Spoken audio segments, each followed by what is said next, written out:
თქვენ უსმენთ სათემო რადიოს. ეს არის სივრცე, სადაც ვსაუბრობთ კულტურაზე, ხელოვნებაზე, სოციალურ და ჯანდაცვის გამოწვევებზე, ქალთა საკითხებზე, ეკონომიკასა და პოლიტიკაზე, ახალგაზრდულ ინიციატივებსა და სპორტზე. აქ ისმის დევნილთა ხმა და მათი ისტორიები. ჩვენ ვსჯელობთ თქვენს ყოველდღიურობაზე, გიზიარებთ სიახლეებსა და პრობლემებს, ეძებთ გზებს უკეთესი მომავლისთვის. სათემო რადიო, ხმა, რომელიც თქვენ გეკუთვნით.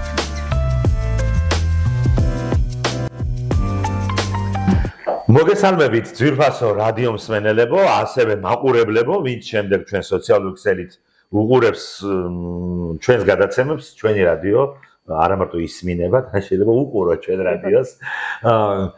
მე ვფიქრობ, რომ გრძელდება, ნამდვილად გრძელდება სერია იმ საინტერესო რესპონდენტებისა, რომელიც ჩვენ ყოველთვის გვყავს ჩვენ გადაცემებში და მე მინდა დღეს წარმოგიდგინოთ ქალბატონი მაია მაჭარაძე, პედაგოგი, არაჩვეულებრივი ადამიანი, ხონის მეორე საჯარო სკოლის სამოქალაქოს პედაგოგი, ძალიან მნიშვნელოვანია საერთოდ პედაგოგიური მოღვაწეობა ნებისმიერ მუნიციპალიტეტში, თემში, ქალაქში, სოფელში, მაგრამ განსაკუთრებით როცა კარგი მასწავლებელი ყავს, იმიტომ რომ ჩვენ სპეციალურად შეგარჩიეთ ქალბატონო მაია, იმიტომ რომ მოვიკითხეთ ვინ არის კარგი მასწავლებელი. რა თქმა უნდა, ბევრი კარგი მასწავლებელია.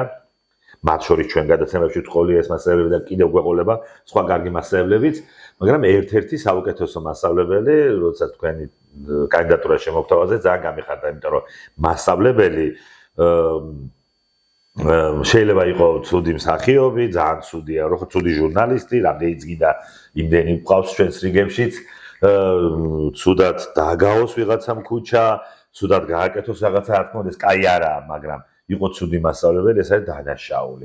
იმიტომ რომ პირდაპირ გაქვს საქმე ისეთ თაობასთან, რომელიც მე აი ან უმახინჯებ დიანაცოს, ან პირიქით შენი კარგი ქმედებით იმხელა სიკეთეს თესავ, რომ მე ამას იმკის თელი ქვეყანა. და თქვენ სწორედ როცა ვსაუბრობდით ამ მეორე კატეგორიის პედაგოგებს მიეკუთვნებით და ძალიან მიხარია. ქალბატონ მაია, ჩვენ გადაცემაში ხონის სათემო რადიოში, რომელიც დაფინანსებულია გერმანიის საგარეო საქმეთა სამინისტროსა და გერმანიის სახალხო უნივერსიტეტების მიერ DVD International-ის მიერ, ისეთი მართლაც ფასდაუდებელი საქმე გაწიეს, რასაც 5 წელია, თუ არ ვთქვი თუ მეტი, რასაც ეწევიან ზოგადად ხონის მუნიციპალიტეტში, მაგრამ განსაკუთრებულია ეს პროექტი, რადიო ლიდერების პროექტი, რომელსაც მეიღბლა ხვდა წილად ბედნიერება, რომ წარუძღვე ამ გადაცემას და შევხვდე ბევრ საინტერესო ადამიანებს და შევახვედრო სხვასაც და გავაცნო ამ თანამედროვე ტექნოლოგიების სახით. პირველ რიგში გაგვეცანით ქალბატონო მაია, ზუსტად გაგვეცანიში არ გულისხმობ მხოლოდ სახელს და გვარს, მოგვიყევით თქვენ შესახებ, თქვენი ოჯახის შესახებ, საიდან როგორ რანაირად. დიახ, მოგესალმებით პირველ რიგში. როგორც აღნიშნეთ, მე გახლავართ სამოქალაქო განათლებისა და ისტორიის პედაგოგი. მოღვაწეობ სკოლაში უკვე 20 წელია, ამ საქმიანობით ვარ დაკავებული, ვემსახურები მომავალი თაობების აღზრდას.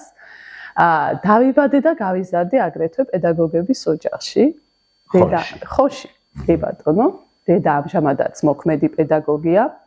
თავიდანვე ბავშვობიდანვე მესმოდა ეს ხომ იცით, აი ტერმინები, პედაგოგობასთან დაკავშირებული ყველანაირი, ასე რომ ვთქვათ, თემები და აი ამანაც ერთგვარი გავლენა იქონია ჩემი მომავალი პროფესიის არჩევაზე. თუმცა მინდა გითხრათ, რომ გარკვეულ წლების განმავლობაში მქონდა გადაწყვეტილი ექიმობა. მაგრამ მე სკოლის ცვლილება მოხდა, სკოლა გამოვიცვალე და მასწავლებელმა, აი ამიტომ მინდა ხაზგასმა მოვახდინო, ძალიან მნიშვნელოვანია. ყოველთვის ახდეს მასწავლებელი, აი როდესაც კარგი მასწავლებელი, დიახ, რომ აი შთაგაგონებს, რომ აი შენ მაია ძალიან კარგი პედაგოგი გახდები და იმდენად შემაყვარა, რაც უკვე განსვენებული ამ ადამიანმა მომავალ პროფესია დავირჩიე ისტორიკოსობა ამ პროფესიით წავედი. კი ბატონო. კი ბატონო, ნუ გარკვეულწილად ოჯახი და მასწავლებელი. დედა ქიმია ბიოლოგია პროფესიით. და მამა? მამა ელექტროინჟინერია, აქ ადრე ხონში მექანიზაციის ტექნიკუმი იყო, გავხდა, არ არის ახლა და იქ იყო როგორც პედაგოგი, მოღვაწეობდა ამ სფეროში და პროფესორის სასწავლებელი იყო? კი, პროფესორსასწავლებელი ელექტროფიკაციისა და ინჟინერიის. ანუ სულაც პედაგოგებს ოჯახში გაზრდილ ხარ. დედმამიშვილი? მყავს 2 და 1 ძმა. ანუ მრავალი. საკმაოდ დიდი ოჯახი გქონიათ. კი ბატონო. და რა ვიცი, ამ სფეროს ვემსახურები მთელი გულით, სულით, მიყვარს ძალიან ჩემი პროფესია. აი მართლა გულწრფელად შემიძლია გითხრათ. აი ის როდესაც გავდივარ შვებულებაში, აი ახლა ხო გვაქვს ჩვენ თითქმიანი არდადეგები და ხო ამდენი ხნის განმავლობაში დაღლილი რუტინა ერთი და იგივე ისა, მაგრამ იმდენად მენატრება უკვე ჩემი. არ არის თქვენთვის რუტინა. მე სხვათაშორის ყოველთვის ვამბობ, მე ხა ძალიან აქტიური ადამიანი ვარ, ახლა მეტნაკლებად შეიძლება ვინმე მიცოდეს. გიცნოთ. ხო და ყოველთვის მეკითხებიან, მათ შორის ჩემი კოლეგები, როცა სატელევიზიო გადაცემებში ვარ, არიღლებით მეუბნებიან. ხანდახან მინდა თქვა როგორ არა რაღაცა არ ვიღებ, ამ პირიქით არ ვიღებ რაღაცა და რაღაცა თქოს პოზა მაქვს ასეთი, მაგრამ რომ დავუფიქრთი სინამდვილეში ხანდახან ხორჭები ადამიანის საკუთარ თავთან ბოლოს და ბოლოს შეიძლება ბაზარში განმარტოვდნენ შენ თავთან ყოველთვის ხვდები რომ არ მღლის ჩემი პროფესია. ხო, ეჩვევი კიდევაც. იმიტომ რომ არ არის ეს რუტინა ჩემი პროფესია, ხო, იმიტომ რომ და დასასვენებლადაც წასვლის მომენტი, ახლა რა თქმა უნდა, ამის თქმის გამო, იმიტომ რომ ადამიანებმა არ უნდა დაისვენონ და ახლა ადამიანებმა შეაკლან თავი რომელიმე სამსახურს და არ ეკუთვნის ადამიანის შეუძლება და არ ეკუთვნის ადამიანს თუნდაც თააში ზღვაზე, უცხოეთში წავიდეს ტურიზმით, როგორ გეკადრებათ პირიქით. ხო, მაგრამ აი მე დასვენება არ შემიძლია. არ ვიცი, ახლა კაია თუ ცუდია, მაგრამ ჩემი დასვენება არის დაღლა. ეხ და ძალიან საპასუხისმგებლო პროფესია გვაქვს, ძირი და ძირი, აი მე სულ ვიცი თქმა და ბავშვებსაც იმას ვეუნერგავ, რომ ჩვენი პროფესია არის ის მთავარი მომავალი თაობის ფუნდამენტი, რაც აი თქვენ ჟურნალისტებს, იურისტებს, სხვადასხვა პროფესიის ადამიანებს ჩვენ ვართ ამის თავი და თავი, ხო? ამ აღზრდას სკოლაში აი მომავალი სხვადასხვა თაობების პროფესიის არჩევას ჩვენ ვემსახურებით. კი ბატონო. და ამ კუთხით დასაფასებელი, ყველა პროფესია არის დასაფასებელი, ამის ხაზგასმას ვახდე, მაგრამ პედაგოგობა მართლაც მოითხოვს რაღაცების შეწირვას. კი ბატონო. მაგალითად, ჩემი და რომელიც გახლავთ დაწყებითების პედაგოგი, აი ბოლომდე ჩართულია ყველაფერში. ახლა შვილებიც აღარ აღსოვს, მეუღლეც აღარ აღსოვს. ამან განაპირობა ჩემი გვიანი დაოჯახებაც, მაგრამ ჯობს გვიან ვიდრე არასდროს. ხო, აი იმდენად გადართული 22 წლის ასაკში დავიწყე პედაგოგიური მოღვაწეობა და აი მაშინ ხონის ნომერ პირველი სკოლა ლიცეუმი არსებობდა, ისიც დაიხურა სამწუხაროდ. იქ დავიწყე პირველი ნაბიჯები, იქ გადავდგი. სრულიად ახალგაზრდა მოსწავლეებზე ვიყავი 4-5 წლით უფროსი და ცოტა დამთხალი, ცოტა შეშინებული, მაგრამ იმდენად ანუ გამოვიბრძმედე მე და ანუ იმდენად გავათვიცნობიერე ჩემი პროფესია, რომ მთელი სული და გულით მიყვარს. ძალიან აი ბავშვები მიყვარს, სკოლა მიყვარს, ყველა რაც ამ სფეროსთან არის დაკავშირებული. მე მყავდა მასწავლებლები, რომლებიც ήταν ჩემი ცხოვრების მასწავლებლები. ე ბატონ. არ იყო მარტო საგნის მასწავლებლები, მაგრამ მე მყავდა მასწავლებლები, რომელსაც არ უყვარდა ბავშვები, ხო, ადამიანები არ უყვარდა, ზოგი ისეთი ყავდა. ეს არაფრით არ შეიძლება. არაფრით არ შეიძლება იმ ადამიანის სკოლაში შეშვება, ვისაც ბავშვი არ უყვარს. რა მნიშვნელობა, მე იმას გავიძახე, ახლა კაი მამიკოს შვილი, მე ის თაობა ვარ, კაი მამიკოს შვილი რო უყვარდა სკოლაში. ხო, და ისე ქვია მოსწავლე როგორ უნდა გიყვარდეს ყველა, იმიტომ რომ მე ჩემდაც ხშირად მოყვას პარალელურად პედაგოგთან მაგ ინტერვიუ ან ზოგადად მას ვხვდები, სულ მოყვავს ჩემი და, იმიტომ რომ ჩემი და არის პრინციპულობის და სამართლიანობის რაღაც განსახიერება. ხო, და პირიქით თუ კი ხვდება რომ ვიღაცა კარგი ოჯახი ახლა რა ყველაფერი შედარებითია, კარგი ოჯახი არ გულისხმობ. კარგი ოჯახი ანუ შეძლებული ამას გულისხმობ და რაღაც ვიღაცის შვილია. იმას პირიქით, იმას ეცხლის თავს და მეუბნები არ შე. ხო, იმიტომ რომ კომპლექსი აქვს, რომ არ დამეჩაგროს ვიღაცა ეგრეთ წოდებული ან წყალებში არავის შვილი. ხო, და ხანდახან მოთხოვნიკიც ბავშვი აკაცონო ეცხლი თავს, რამისი ბრალია მამამისი მდიდარი როა. ხო, იმდენად სამართლიანია, იმიტომ რომ ჩემი დისგან გამიგონია, რომ ეს აუცილებელია მოსწავლე 0 კლასის, აი 6 კლასში, იმიტომ რომ მე რომ ახსენდება ჩემი ცნობიერება რა, იგი აუცილებლად გძნობს, რომ ეს დაკავშირებული პროგრამი აქციოს ყურადღება. ის აუცილებლად უყურებს იმას, მასწავლებელი გადამეტები ყურადღებას ხო არიჩენს ვინმე ისეთ მოსწავლეზე, ვისგანაც შეიძლება რაღაცას გამოელოდეს ადამიანი. რა თქმა უნდა, ეს ყველა პედაგოგს არ ეხება, მაგრამ სამწუხაროდ არის ყველგან. ცუდი და კარგი ყოველთვის არსებობდა და იარსებებს ეს კატეგორია. ყოველ შემთხვევაში უნდა გიყვარდეს მე ამას ვამბობ რომ შენი საქმე უნდა გიყვარდეს გულით. გულით უნდა აკეთებდე იმას. აი ელემენტარულ რაღაცა, აი თუნდაც რაღაცა ოთახი დაგაო, ის გულით უნდა დაგაო. ზერელეთ როდესაც რაღაცას აკეთებ, არაფერში წარმატებასაც ვერ მიაღწევ და ვერც არაფერს. ეხლა მოგვიყევით თქვენი მეორე სკოლის შესახებ. როგორი სკოლაა და ამ სკოლაში უკვე თქვენი პროფესიის და საგნის შესახებაც ძალიან საინტერესოა, იმიტომ რომ ეხლა თქვენ კი ხართ ისტორიკოსი განათლებით, მაგრამ სამოქალაქოს სწავლება ახალი ხილი არ არის უკვე ჩვენ ქვეყანაში, მაგრამ ჩემთვის მე სამოქალაქოს ასწავლებელი არ მყოლია არასდროს. საბჭოთა სკოლის პერიოდში ვსწავლობდი. ნუ დავამთავრე უკვე დამოუკიდებელი ქვეყანა იყო ბოლო წლებში, მაგრამ მაინც საბჭოთა სკოლა გამოვლილი მქვია და სამოქალაქო ჩვენ არავინ არ გვასწავლა. მე ნაწილობრივ მივეკუთვნები მაგ თაობას. მეორე სკოლა ვიტყვი რომ არის ჩემთვის მართლაც მეორე თვითონ მეორე დაამთავრეთ? არა, მე მეორე საჯარო სკოლა არ დამისრულებია. დავამთავრე აქვე სოფლის ივან დიდის საჯარო სკოლა და თითოეული პედაგოგის უდიდესი ღვაწლია ჩემს პედაგოგიურ მოღვაწეობაში, რაც ეხლა და თქვენ ახსენეთ, რომ თითოეული მოსწავლე გრძნობს მასწავლებლის დამოკიდებულებას, აი თითოეული მათგანის მანერებიც კი მახსოვს დღემდე და აი რაღაცეები ჩემი თაობის მასწავლებლებიდან გადმომაქვს და აი ის ასე აკეთებდა, ის ასე ხსნიდა გაკვეთილს და რაღაცა ესეთი. ჩემი მეორე სკოლა არის გამორჩეული სკოლა, ამას ვამბობ ხმამ ახლა. ყველანაირი პირობა გვაქვს, როგორც მასწავლებლებს, ისე მოსწავლეებს შექმნილი, რომ იყოს თბილი და ესეთი თანამშრომლობითი გარემო. ვასწავლი მოქალაქეობას, ძალიან უყვართ სხვათა შორის მოსწავლეებს ჩემი საგანი. რატომ? იმიტომ რომ ეს არის საგანი, სადაც ხდება სწავლა-კეთებით, პროექტული სწავლება, რაღაცა მრავალფეროვანი აქტივობები, ანუ არ არის ეს რაღაცა რომ დადგე და გაიზეპირო რაღაცა ესეთი საგანი. კონკრეტულად რა სწავლობენ? აი კონკრეტულად დემოკრატია, ადამიანის უფლებები, ტოლერანტობა, მაგალითად ტრაფიკინგი, სხვა მრავალფეროვანი საკითხები არის, რომელიც აი მოქალაქეს, თითოეულ მომავალში ქვეყნის მოქალაქეებს გამოადგენ. აი იციან მაგალითად მოსწავლებმა ხან რომელი კლასიდან ასწავლეთ? მე-7 კლასიდან იწყება, მე-7, მე-8-დან და სხვათა შორის შარშან დაემატა მე-12 კლასი, არ იყო ისე წლების უკან მე-7-დან მე-9 კლასის ჩათვლით სწავლობდნენ, გაიზარდა უკვე ამაზე მოთხოვნაც და შესაბამისად ჩასაბარებელი საგანიც არის უმაღლეს სასწავლებელში და სხვათა შორის არც თუ ისე იოლი.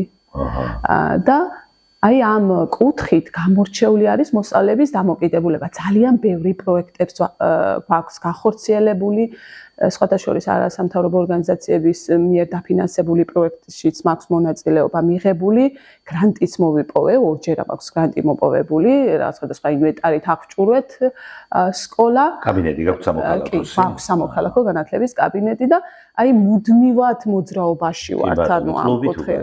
სამოქალაქო განათლების კი, კლუბი, კი ბატონო, გვაქვს და რაღაცეებს აქტიური ბავშვები არიან. აქტიური ბავშვები უყვართ, აი საგანი უყვართ.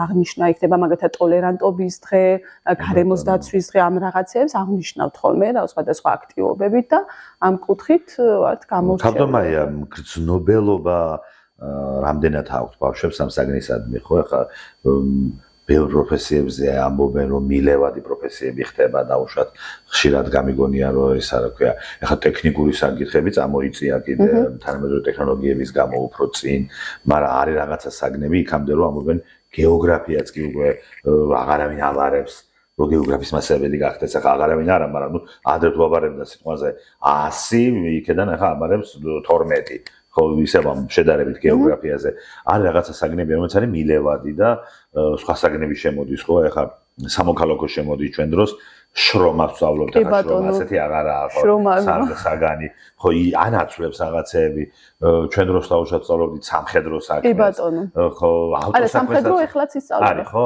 ავტოსაქმეს ვსწავლობდით ავტოსაქმეს მახსოვს აი ივან დიდის საჯარო სკოლაში შესასწავლდი ტრაქტორებს ვსწავლობდი მაგალითად ხო ჩვენც რაღაცა საერთოდ ჩემთვის უინტერესო თემაა საფთან რაღაცა ხელშეკრულებით მოდიოდა ვიღაცა ის და ვიკითხავდა საგზავნოს ხო აი ეს მნიშვნელოვანია ეს არაფორმალური მაგრამ მილია ეს ხო შემოვიდა რაღაცა ფორმაში ეხა უკვე სხვა თემები წამოვიდა სამოქალაქო ეხა წამოვიდა მედია წიგნიერება შემოვიდა კი ბატონო აი საპილოტოდ კი არა საგნებია ჩვენ სკოლაში ისწავლება მედია წიგნიერება თუმცა ჩემსაგანს აქვს შეხება ამ მასთან და თავისთავად მედია წიგნიერება სამოქალაქოს სიმამ და იცოდეს ბავშვმა რა არის კი ბატონო და ჩვენ ამ თემაზე გაკვეთილი ჩავატარეთ და ელისოც ყავდა მოწვეული როგორც ჟურნალისტი და ამ აი ვიწვევთ ხოლმე ეს კონგრესს და რაღაც დასრულთა განათლების ცენტრის ხელმძღვანელზეა საუბარი სხვა მსმენელმაც რომ ნახოს კი ბატონო და ძალიან საინტერესო გაკვეთილი გამოგვივიდა და ასეთი სტუმრის მოწვევა, გასვლითი გაკვეთილები იყო პერიოდი რამოდენიმე წლის უკან, რომ აი პროფორიენტაციის გაკვეთილებს ვატარებდი.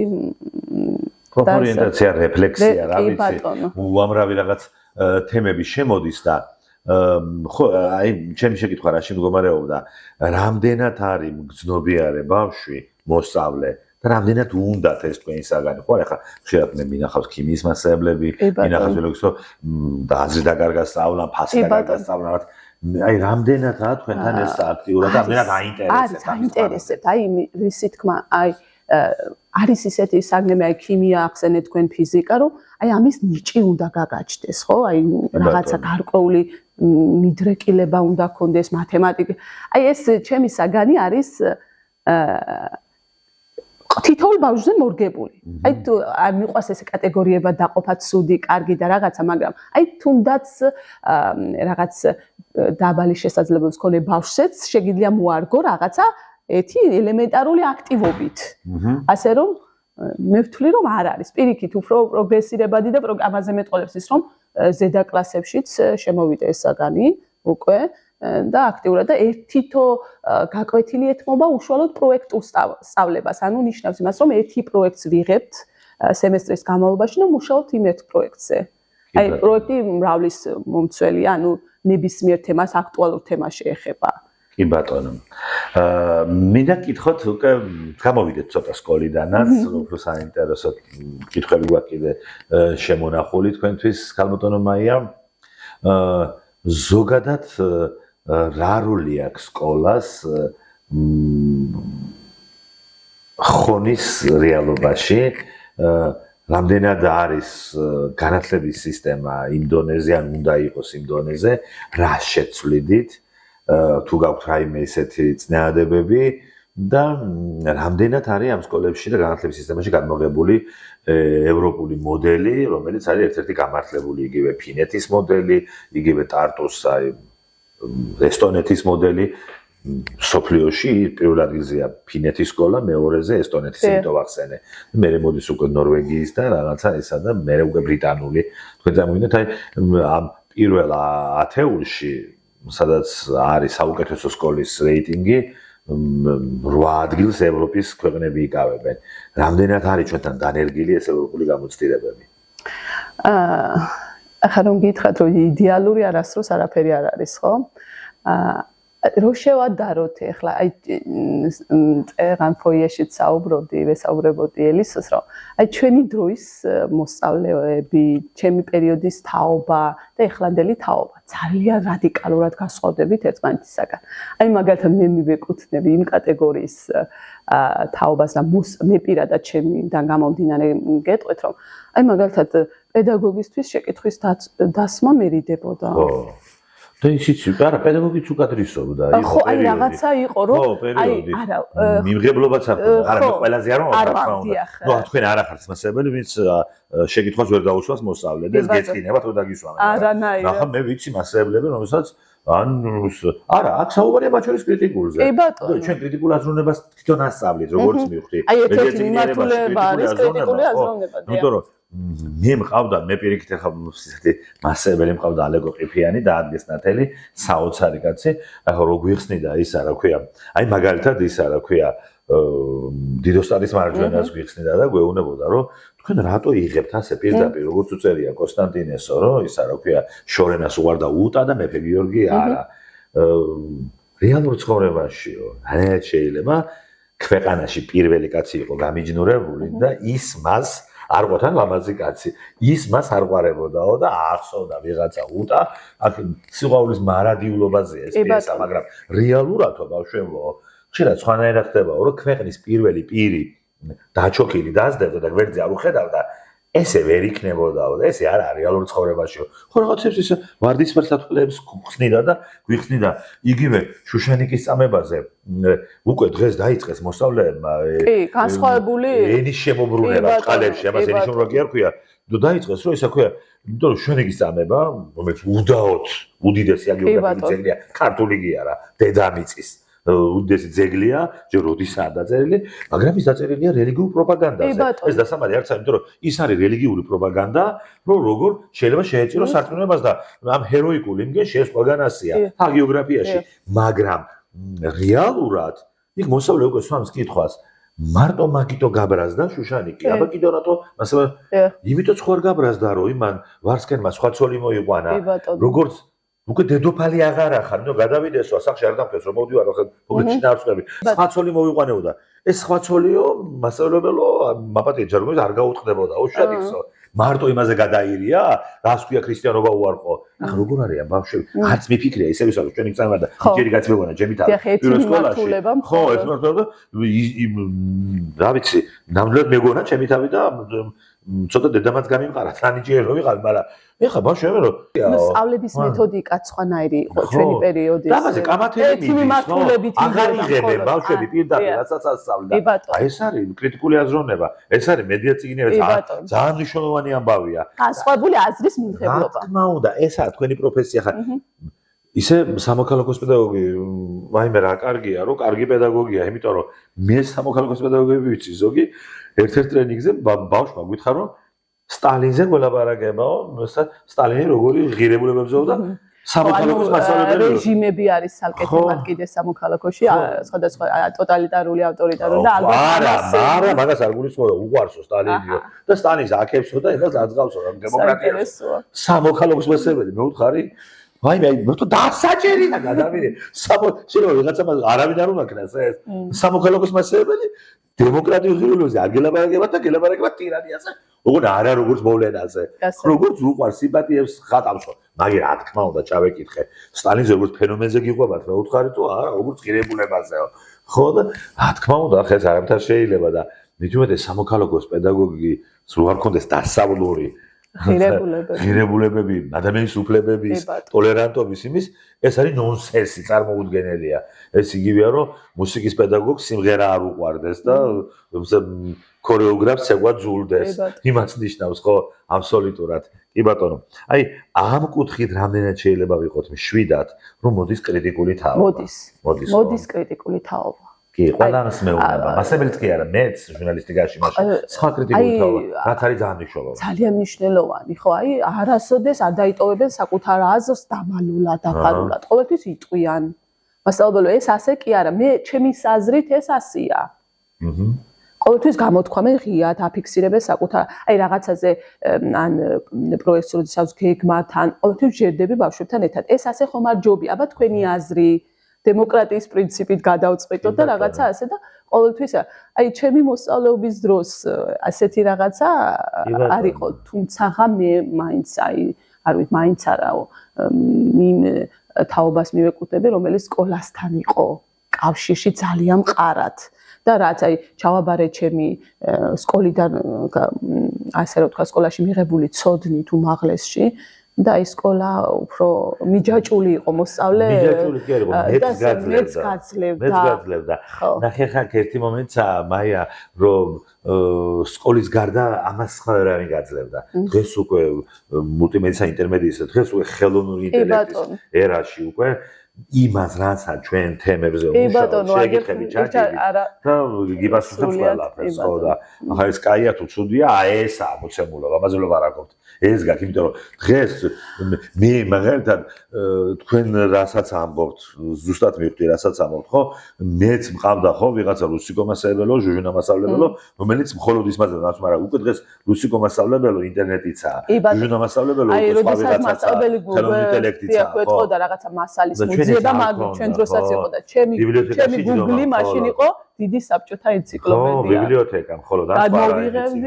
დღეს უკვე სხვა ერა მოდის ამას ჩვენ თუ არ აუწყეთ ფეხი ახლა რომ ვიძახოთ რომ ეს ასე არ შეიძლება ან ხანდახან ვიღაცას ვეჭუბე მე რას ვეჭუბები აქ არის თქვა ისა თქვენ შულს ტელეფონი აქვს მოთხარი კითხო ინტერნეტს როგორ შეიძლება რა ასე როგორ შეიძლება მე ვთხარი 7 წლის საათ ხო და ვაიმე როგორ გადაირია ხელ და გადავირიე მეც მე ვთხარი ესე იგი ხოდა ჩემ შულს აქო და ვერ ვაგდებიო ხო ჩემ შვილიშვილებსო და სულ იმე თქვენი შვილიშვილებს ვერ აგდებიო თორე მე გავაგდებიო ჩემ შვილს ხო ანუ თქვენი შვილიშვილებმა მე ჩემ შვილს აჯობონ რო გაიზრდება როდება მეტი იცოდე ტექნოლოგიებზე მეტი იცოდე ზახდება სოფლიოში ესე ყველა შვილიშვილმა და ყველა შვილმა ხო და ჩემი შვილი მაჭაჭალა იყოს მე ვთხარ და წავართო ბავშვობაში რას ლაპარაკობ ხო ხა მასე მარტო მანქანა რო იქნებოდა ფილმებია გადაღებული ფაიტონს არენდო ეშვაგის მოგონილია მანქანა და ფაიტონს შეჯდომ არ შეიძლებოდა მაგრამ ახლა ხო სასაცილოა ეს ყველაფერი მე თვითონავი იყო საჯიში მე ტელევიზია იყო სატანისტური ახლა ტელევიზია პირიქით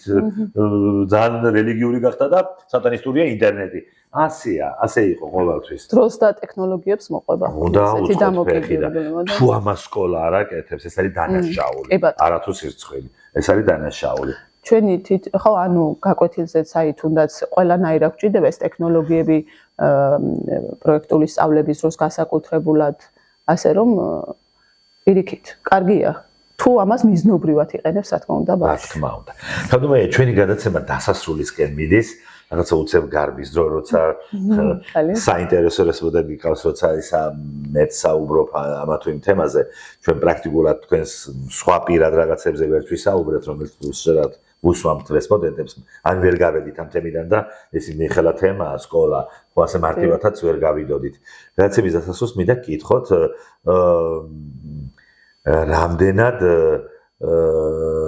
გეიღბლად ან რაში არ გაცვლიდით ის რომ დაუშვათ კარგი მასწავლებელი განსაკუთრებით ახლა ხონი სამყაროს ცენტრია ხონელებს რო გითხვა ხო და მეც მივაჩნე გამახონებს უკვე მაგრამ მაინც არ არის ეს დედაქალაქი არ არის მთავარი ქალაქი ნაკლები შესაძლებლობები ადამიანებს გარბიან ხშირად ასე სხვა მუნიციპალიტეტებიდან ახალგაზრდობა აი დღეს რას აკეთებს სკოლა იმისათვის რომ მეტი ბავშვი დაამაგროს საკუთარ ქალაქსა და რაიონში რომ გამოადგეს ხვალმის ქვეყანას თავისი ქალაქი აი ახსენე თქვენ გარბიან იმდენად მიყვარს მე ჩემი რაიონი რომ აი ხო ეს კარგი მასწავლებელი უკეთესი პირობები საშიშია შეიძლება გაიქცეს ნახევრად ხუმრობდი შემიძლია თქვა დაოჯახდი თერჯოლაში და მეუღლე თერჯოლელი მეუღლე გადმოვიბირე აქეთ ცხოვრობ არა იმდენად მიყვარს ჩემი რაიონი მართლა აი სადაც არ უნდა წავიდე აი იციან ხოლმე თქვა იტყვიან რომ აქ მაცხოვრა ნეტავი ხა არასოდეს აი დასასვენებლად წავალ და დავჩები რამოდენიმე ხნის განმავლობაში მაგრამ აი დიდხანს რომ გავძლო სადმე იმდენად სადაც ჩობილ ვარ გავსtildeო არა აი ეს დამოკიდებულება მაქვს და მე ჩემი პროფესიით ჩემი საქმიანობით შემიძლია ხმამაღალი განაცხადი ვთქვა რომ ვცდილობ ყოველ შემთხვევისთვის რომ თითოეული მოსწავლეში თითოეული ბავშვი ჩავდო ის თავარი ღირებულებები რაც მას აქ დაამაგრებს ასე რომ ვთქვა ადგილზე რაიონში და მისცემს გარკვეულ განათლებას რომ ფირსეული მომავალი შეუქმნას შემდეგ შეექმნას თვითონ და ჩვენს ქვეყანას გამოადგეს და დაბრუნდეს და იმოღვაწეოს ჩვენს რაიონში დიდი მადლობა მადლობა თქვენ